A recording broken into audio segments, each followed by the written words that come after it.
Casey Faris, welcome to the Hello. podcast, man. Hey, thank you so much for having me. It's an honor. It is great to have you. How are you? I'm doing so well, man. It's been a great day, been a great couple weeks, man. Been really motivated, focused on things, and I don't know. I always feel better when I feel like I'm in the zone. You know what I mean? Yeah, that's nice. That's great to hear, man. Can you briefly, for the people who might not know who you are, give the spiel, who you are, what you do? Sure.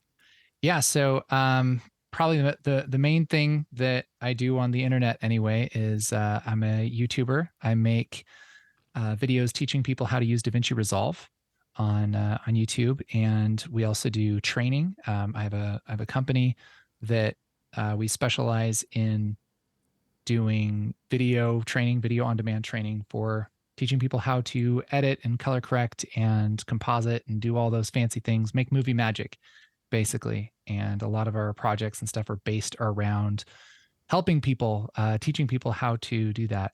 I'm also super into mental health and been doing a lot of volunteer work with an organization called Heart Support and talk to people about mental health things. So any of that stuff, technology, computers, video, filmmaking, mental health, creativity. I'm into all of that. That's nice, man. I didn't know you were into mental health. That's definitely something I would love to get into later in the podcast. That's something we Sure. love to talk about here. Yeah, sounds great. Okay, really quickly before we move on with the episode with Casey Faris, I hope, first of all, that you're enjoying it so far. If you do, please consider hitting that subscribe button. My favorite thing about the subscribe button on YouTube is the fact that it is risk-free. It's also just free in general. It costs no money to subscribe.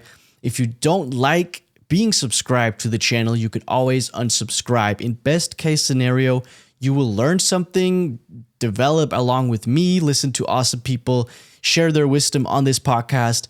In the worst case scenario, you will have spent 2 seconds of your time moving your mouse button to the subscribe button and clicking the subscribe button. Or if you're on your phone, you will tap with your finger on the subscribe button, and that's it. That's the worst case scenario. That's the worst that can happen from you subscribing to the podcast. Again, if you don't enjoy it, you can always unsubscribe.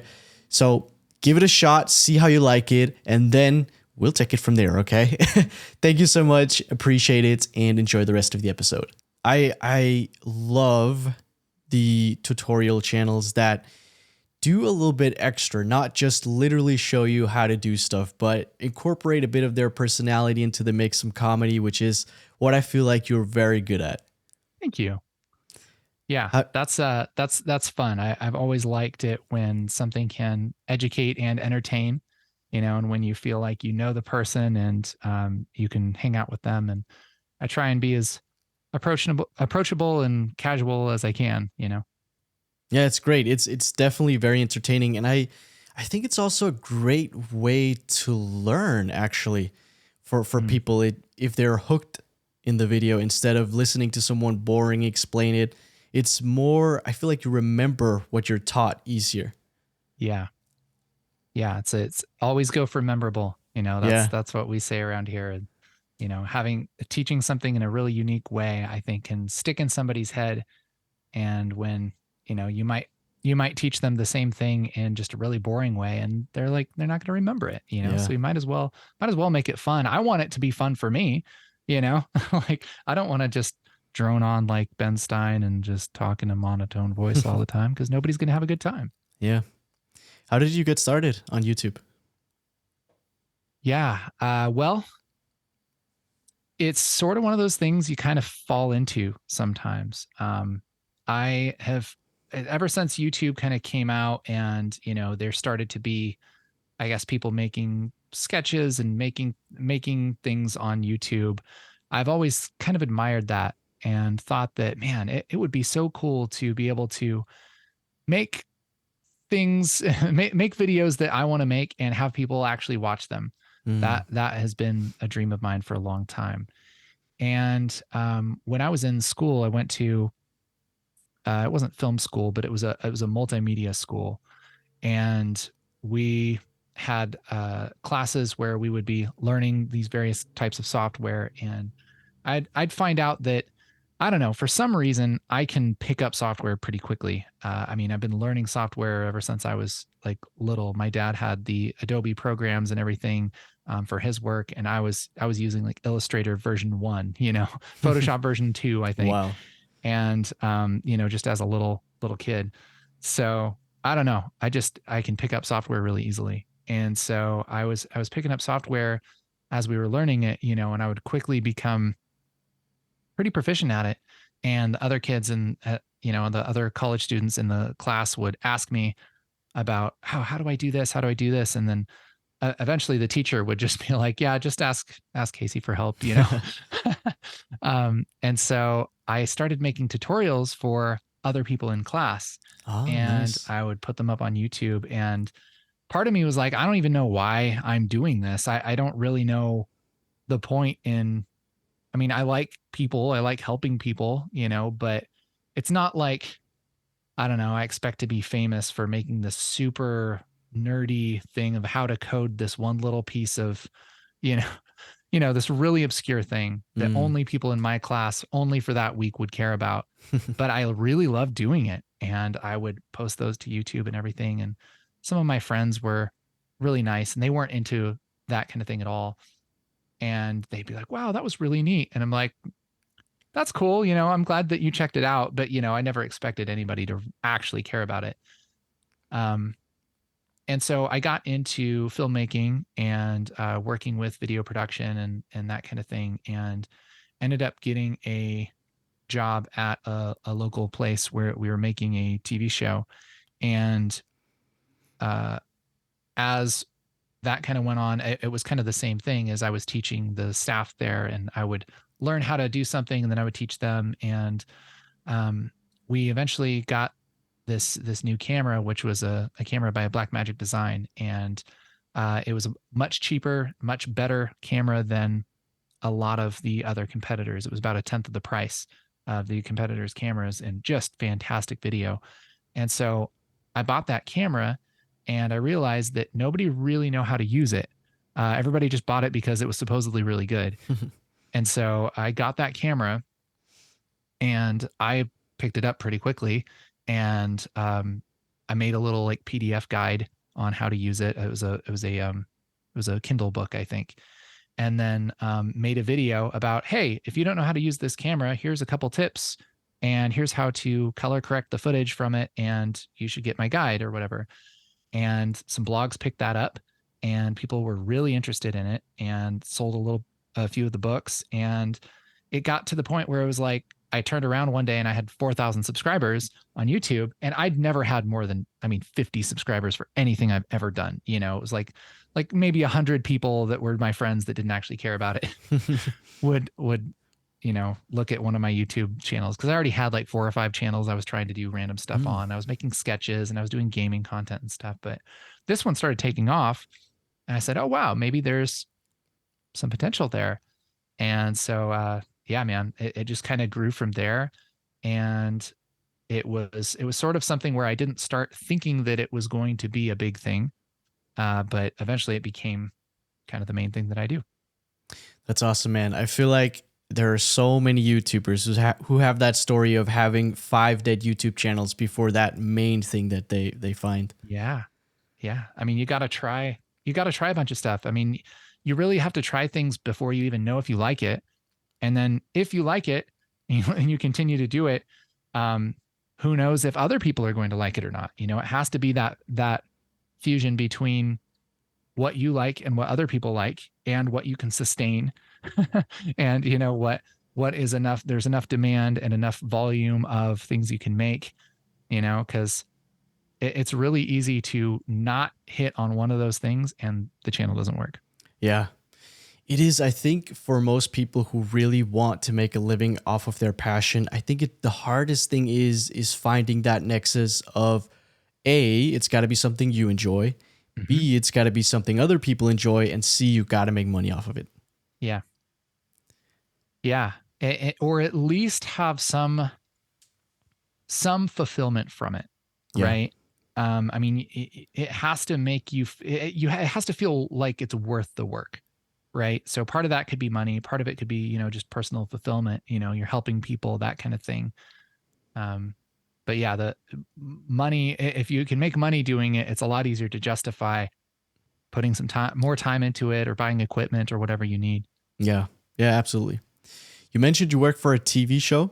Was Mhm. that I did some digging. Was that Graveyard Carz? Yep. Yeah.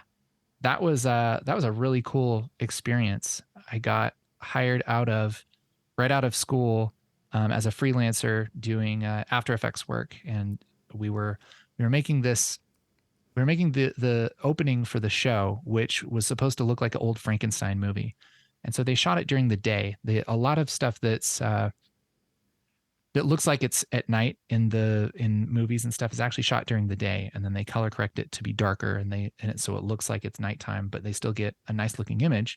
Because if you actually shot something at night, you need lots and lots of lights, or it's going to look terrible, or you Mm. won't be able to see anything, right? So they shoot it during the day, and they kind of do a bunch of work to make it look like it's shot at night. And so that's what we did. Is it was like this 2-minute opening to graveyard cars. And so that's these guys that go and dig a car out of the ground and, bring it into Frankenstein's workshop and bring it back to life. Right. So it's about restoring muscle cars. And so it's really cool, really, really cool idea and concept. And the footage looked really great. And I was so excited to work on it. And so I came in and um, started working After Effects and, putting a fake moon in the background and adding fog and clouds and all the stuff that Ah, cool. happens in a horror movie that, you know, wasn't shot in the camera, right?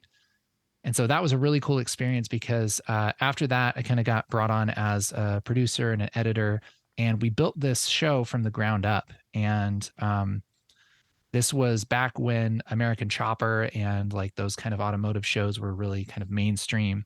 And so we decided, okay, we're going to make this TV show, and we're going to just film the first season, and then we're going to sell it to a network like Discovery or something. And we didn't know what was involved in that. It was totally grassroots. It was totally, I mean, we didn't know anybody that had done something like that. We didn't know anybody that knew anything about television production other than really small local stuff. But, a couple talented people working together and putting together a story. And so we put together a pilot and sent it to every network we could think of, and every contact and everybody that we'd ever could think might be able to connect us to someone's uncle who knew something, right? And it was just dead ends everywhere. And it was 3 or 4 years of just grinding on this thing. And eventually it did get picked up. We got a hold of a distributor that would connect us with one of the Discovery networks, and then Discovery ended up liking it, and they ordered, and it's still going. I think it's on its like 14th season or something now. It's Wow. Okay. just wild that it actually worked. Yeah. Because there are so many times we just almost quit, because when you're trying to shop a show, especially, I imagine it's a little different game nowadays, but 12, 13 years ago, that was it was unheard of to get your random idea on actual TV, So yeah, so it was a really, really cool experience, and I learned a ton. And what I loved about it was that it was a opportunity where it was okay to try things and fail. Mm-hmm. And because nobody knew any better, like the whole team. I mean, I learned how to color correct and do color grading and stuff on there because I just tried it out, and nobody else had any idea how to do it. And so it was just trial and error in basically every aspect of that production. And it was so cool that was okay. Yeah. That's Yeah. awesome, man. Did you still work on it when it got picked up by Discovery? Yeah. I was a producer on it for the first 5 seasons. And at that point, then that's when my YouTube was taking off and everything. And me and Dan, who was also working there at the time, broke off and did our own company and stopped working on the show and started doing full-time kind of YouTube stuff. So explain what a producer does. So a producer, it's sort of a joke in the video production realm that a producer does everything. Okay. It's not that they are it's not that they do every single part of it, but they're in charge of everything. And it's certainly not unheard of for a producer to have their hand in everything, right? Mm, So for a smaller production, I mean, for a really small production, a producer literally does everything, right? I mean, you talk about like a video producer, they shoot, edit, upload to YouTube, and they do the marketing, they do the planning, they do everything. mm, But on a bigger production, they're in charge of teams that do those things, or they're in charge of one specific part of the production. Or if it's a really big production and it's a really big name, they might just, advise on it, and then they get their name on it, and it's kind of it's a less hands-on thing. So, I mean, a producer can be like 50 different things, mm. which is why it's kind of hard to define. Yeah. Okay, Yeah. interesting. So the producer is kind of a businessman, I suppose? Yeah. Generally a producer is concerned with, are the people that are in charge of the money going to like what we're making? Mm, That's a good way to think about it, on a bigger production. But they're definitely a little bit more. They're like half business and half creative, whereas like a director is more creative than business, I would say. yeah. Yeah, that's probably a good way to say it. Okay. So have you worked on anything like the Graveyard Cars since your YouTube channel started picking up, or has it been that primary focus? No, it's it's interesting because a lot of people will generally, when they're doing some kind of video business, they will take on clients and they'll do weddings, and they'll do corporate videos and things like that. Or they might get a contract with a brand and they produce advertisements for them, and things like that. And, we've done a couple little things like that. Nothing for anybody super huge. But we kind of realized pretty quickly that, we're in a really unique position. The position that most video producers and people that make videos, they want to be in. And that is that we can sustain ourselves creating whatever we want. Mm, And so we made a decision a couple of years into our business that we're not going to take on clients. Like, we're not going to go and try and get, a contract in doing some advertisements for a trucking company or anything like that. We're just going to make what we want, which is wild because nobody gets to do that. Like, mm, nobody can fund that. Like, that just doesn't make any sense. Like, you have to have a really specific business model to be able to do that. But for us, our realm is education.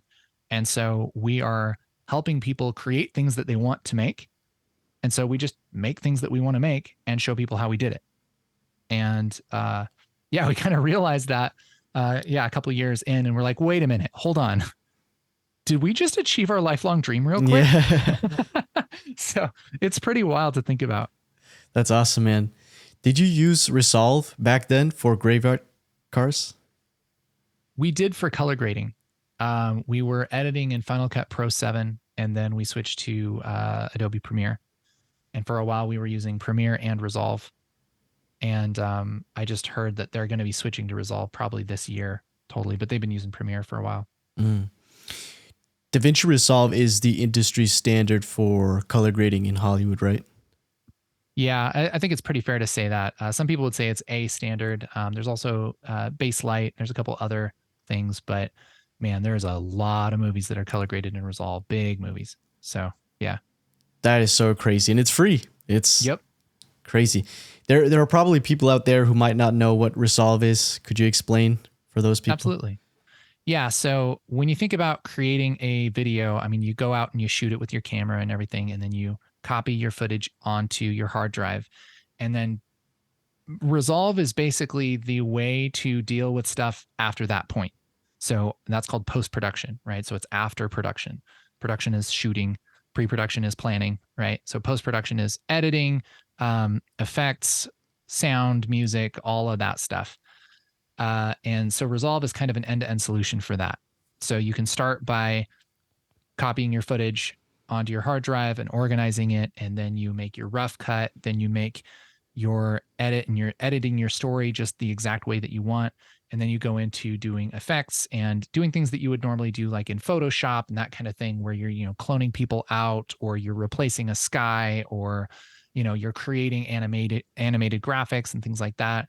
Then you can do color correction. A lot of people don't know these cameras that people shoot with. The images that they shoot are kind of gray and washed out, and they don't look very good until you do some work on them. And there's reasons for that, but basically you have to do that for any kind of high-end camera. And so Resolve is very good at doing that. And so you do your color grading, you do your audio mix, and basically everything that you would normally need probably 4 or 5 different programs for, you can do all in Resolve, and it all works together seamlessly. And it just is, it's amazing. It's frankly, I think the best post-production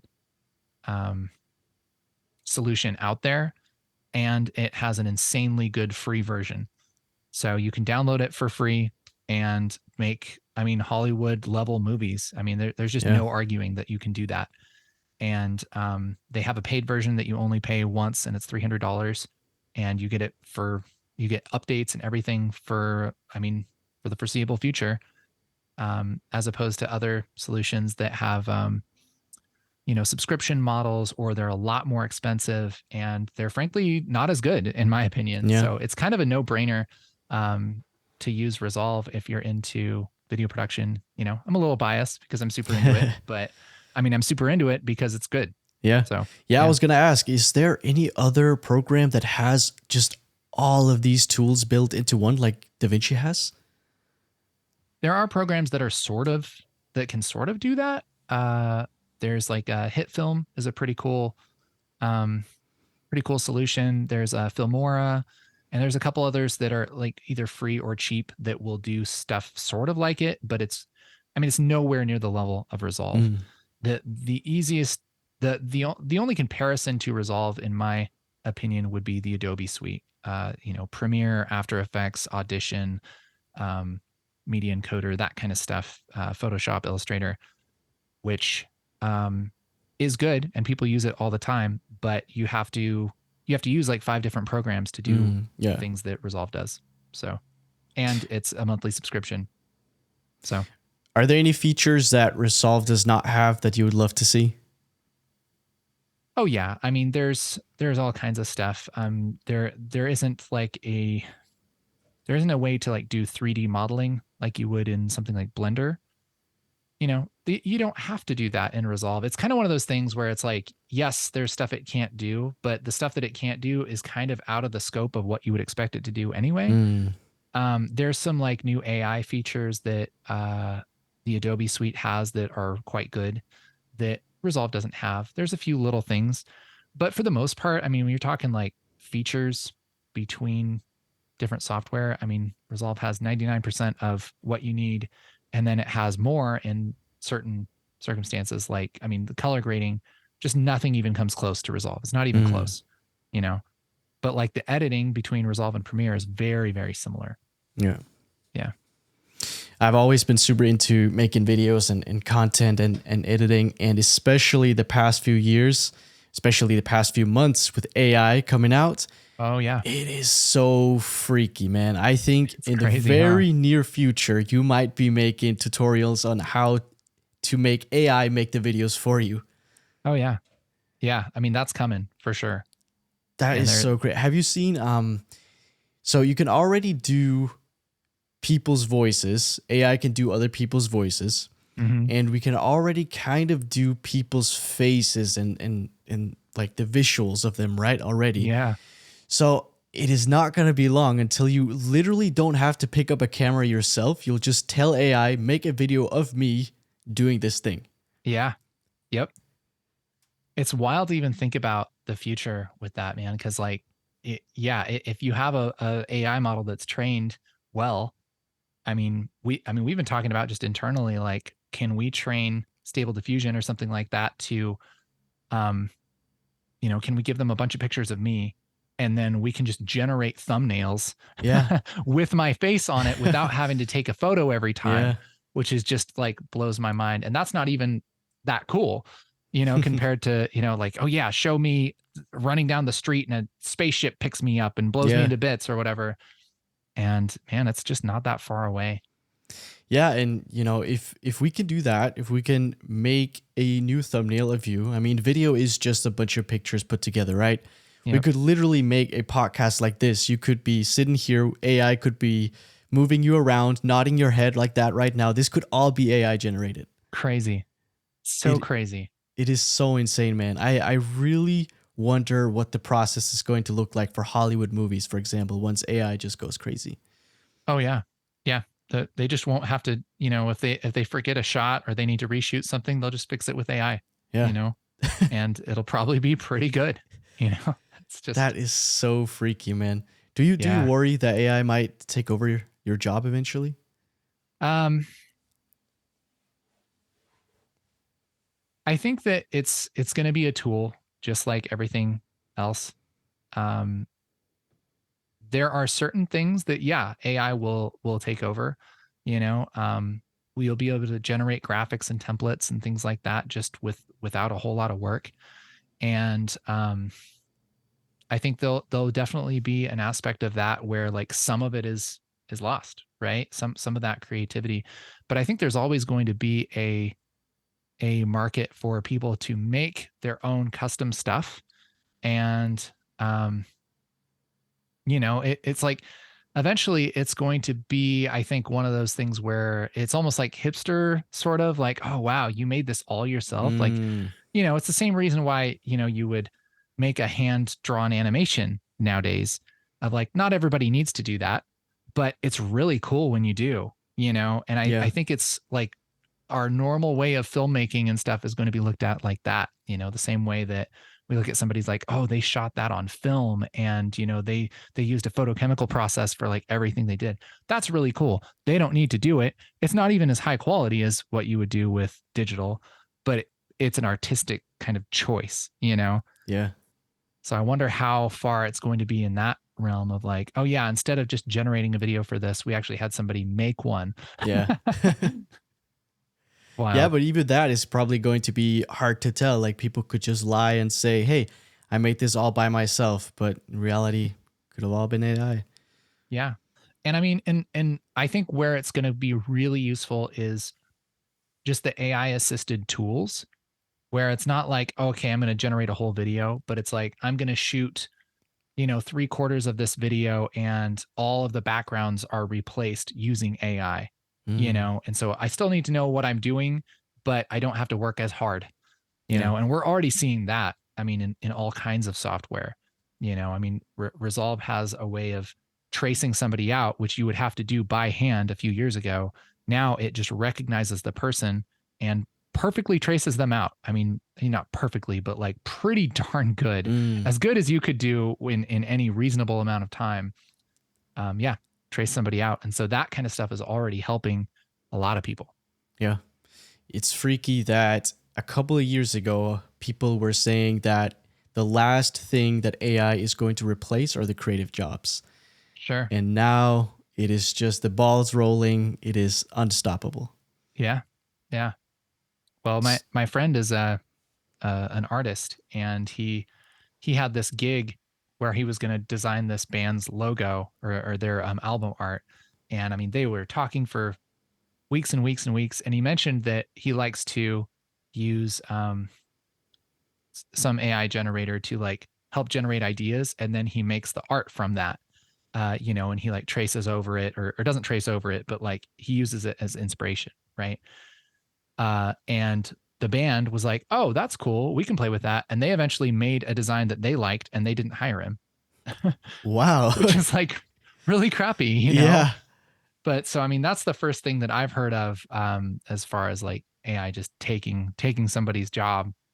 And that's okay.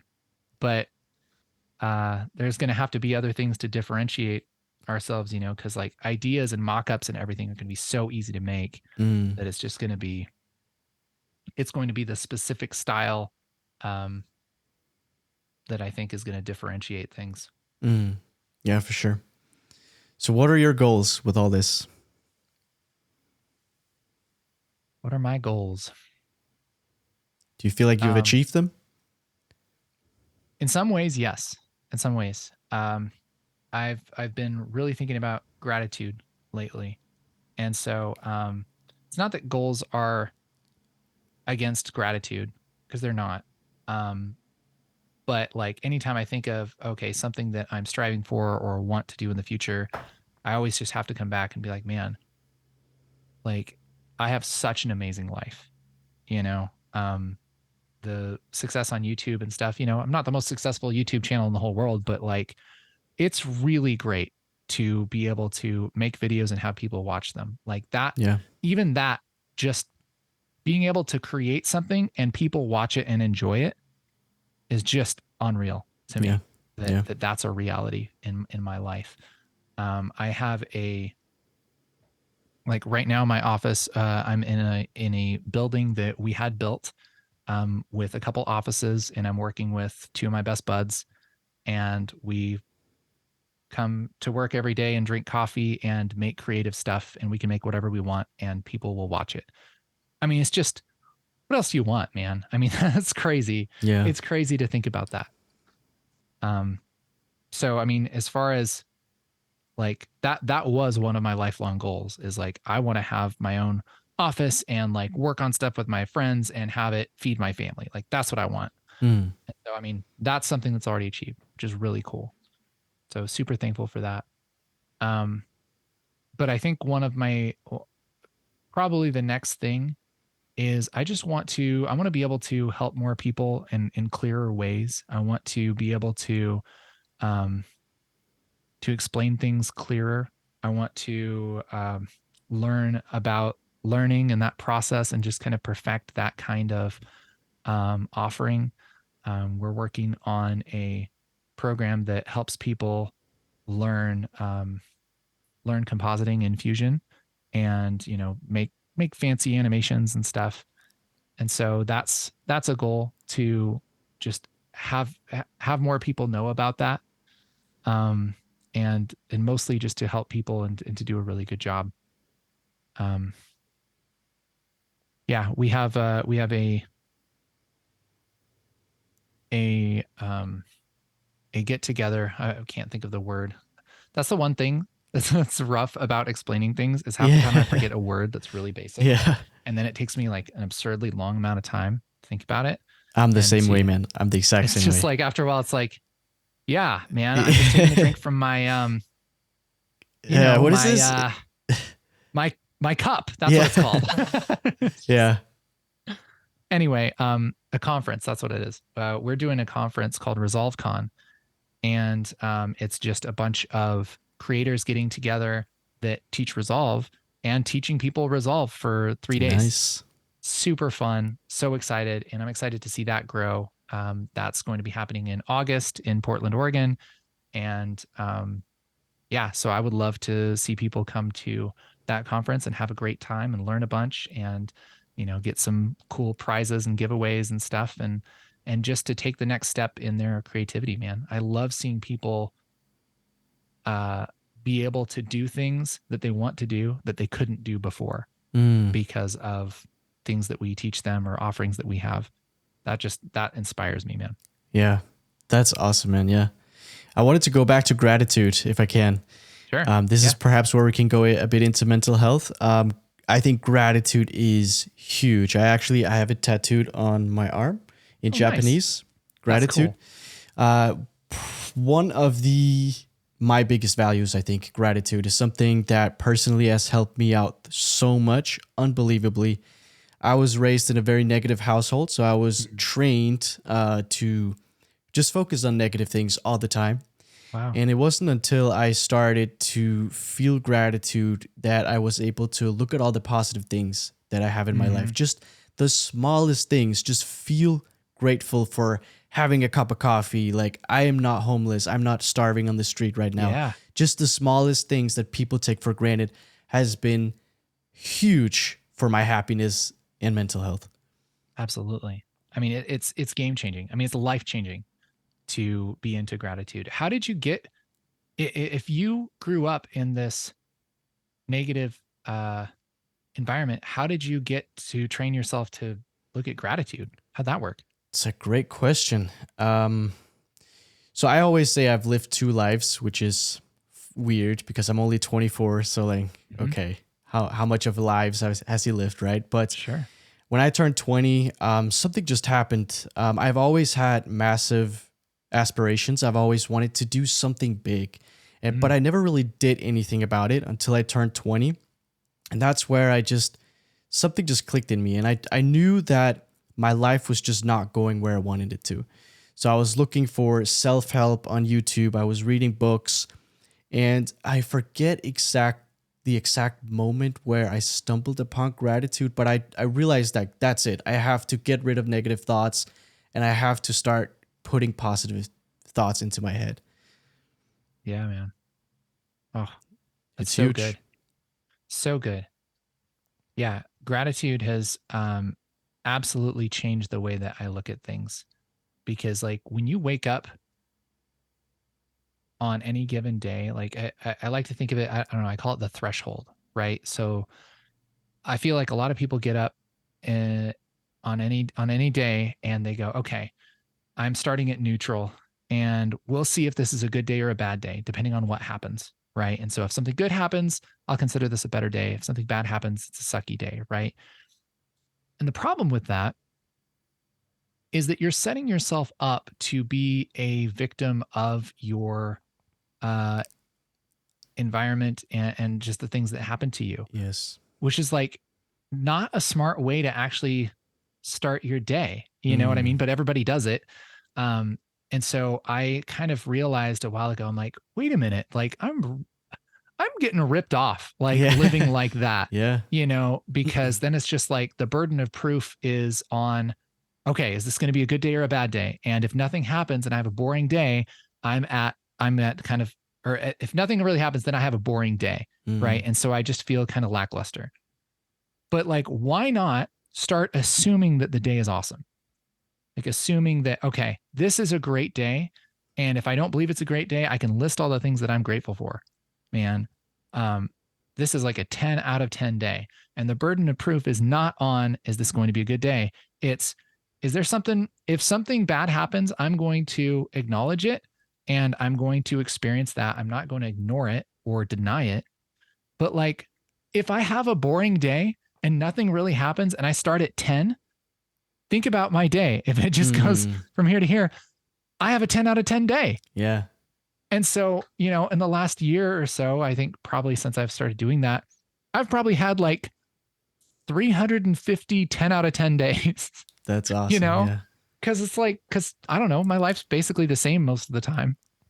So it's like, why not start at a better place? Yeah. Just so helpful.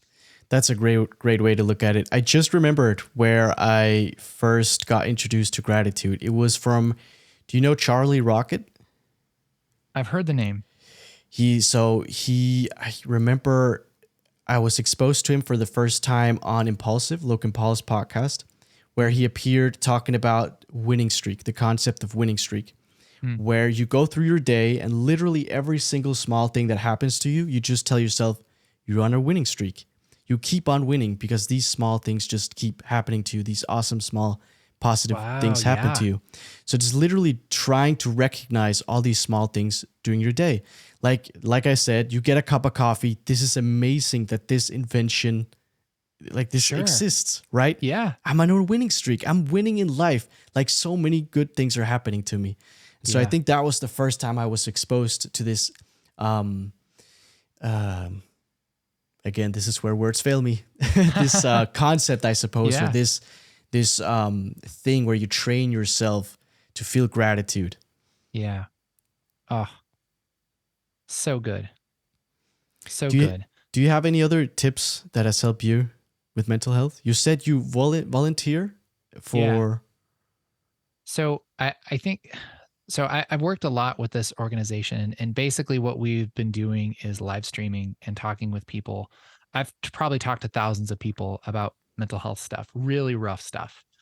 And I just feel like I have the ability to talk with somebody and not judge them and not be offended or super sad if they are sad and if they're not feeling great. I just want to understand somebody and care about them and remind them that they matter, that they're important, no matter what has happened to them or what they've done or who they feel like they should be. All of those things that we kind of put in the way of us feeling like we matter. Um, and so, I mean, not being a professional, not having any real training in this, but just having a lot of experience and talking with people and hearing their stories, like, you start to see trends. You start to Mm. see commonalities between, somebody who's depressed or somebody who's anxious, or 30 people that are depressed. What do they all have in common? And so I feel like I have quite a bit of knowledge on that, because man, it's funny how similar we all are, and yet everybody feels alone, right? Mm. And it's like everybody that's going through something rough, they generally think, I'm the only person who's ever gone through this. Nobody else understands.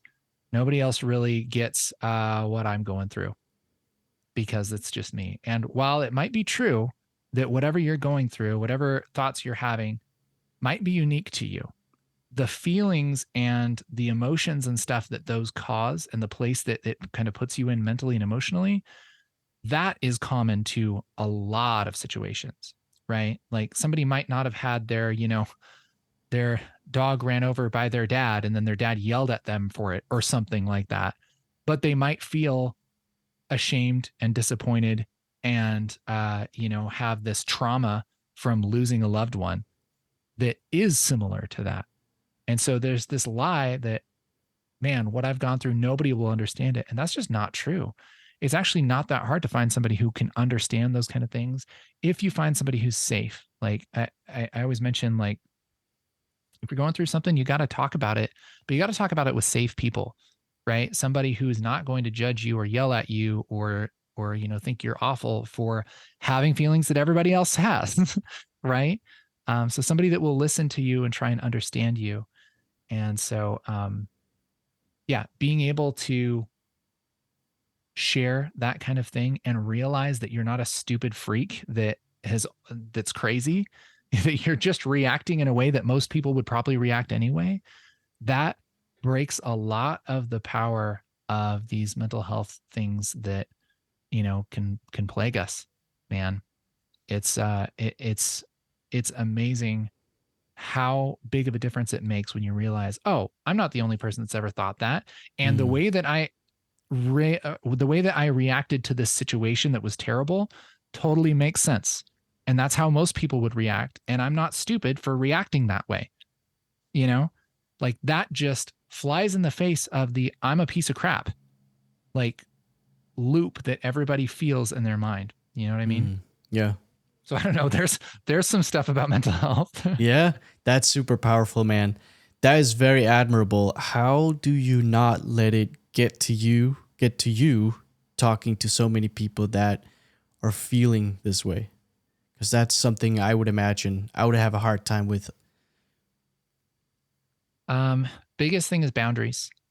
I mean, and not just boundaries like, okay, I'm not going to call you at 11 at night or whatever, or, Mm. you can't have my cell phone number, anything like that. It's boundaries on what you expect yourself to do, like your own expectations, right? Talking with somebody and hearing their story doesn't mean that you are responsible for them. It doesn't mean that you can't enjoy your life. Like it's a separate thing. And so like the beginning and the end of what I would offer somebody when I'm talking to them is I want to listen to you and try and understand you and tell you what I think about that. And then that's, unless we have a deep friendship, that is built over years, like I'm probably going to kind of leave it at that Mm. because that's the main thing that I feel like people don't get sometimes, even from their friends and family, and so not taking that on that kind of weight. I mean, I certainly have done that, but I tend not to because I look at it as I have a certain thing that's a beginning and end that I'm going to offer this person. And I'm not going to go beyond that. I'm not going to feel guilty for, um, not doing what I never promised I would do, you Mm. know? So yeah, but I mean, you hear some really awful stories, and it does mess with you a little bit. But again, it comes back to gratitude. It's like, man, what an amazing thing that they can tell me that, and that they trust me Mm. enough, and that they're going to be helped and encouraged by sharing that. And think about all the other people that are going to be encouraged by them sharing that. Yeah. And I mean, it just goes on and on. I mean, with the gratitude, That is super admirable, man. I was a fan of you before. I'm an even bigger fan of you now, man. That's awesome. that's cool. I love that. Where can people find your work? Yeah. Well, as far as mental health stuff, the organization is called Heart Support. And so you can go to heartsupport.com, and there is a forum there where you can open up about whatever's going on in your life, and you don't have to give your real name. And it's just, hey, this is what's up. And is an amazing community there that will encourage you and listen and understand, and just try and help the best they can. Not being professionals, not a replacement for therapy or anything like that, but somebody who cares and that will listen. So I feel like a lot of people don't have that. So that's where you can find that. As far as my work, it's just Casey Faris on YouTube. It's Faris. And we have a company called Ground Control, and we do training, paid training for Davinci Resolve. And so you can get a video course and watch it on your own time, and it will teach you from beginning to end a major big concept. And yeah, that's groundcontrol.film. Awesome. This was a pleasure, man. Thank you so much. Of course, man. It was an honor to be here. Thank you so much. Thank you so much for tuning into this episode of the podcast with Casey Faris. If you have not already subscribed to the channel, could you please do so? It helps me out so much more, and it motivates me to keep working hard on this podcast, to keep on delivering these conversations that hopefully add some kind of value to you. The best part about subscribing is the fact that it is 100% risk-free. I guarantee you that. In best case scenario, you will learn something. You will become a little bit smarter having listened to this podcast. In the worst case scenario, you will have spent 2 seconds of your time moving your mouse down to the subscribe button and clicking on the subscribe button. And that's it. That's the worst case scenario. That's the worst that will happen if you don't like what you see after having subscribed, okay? Thank you so much, and until next time, peace.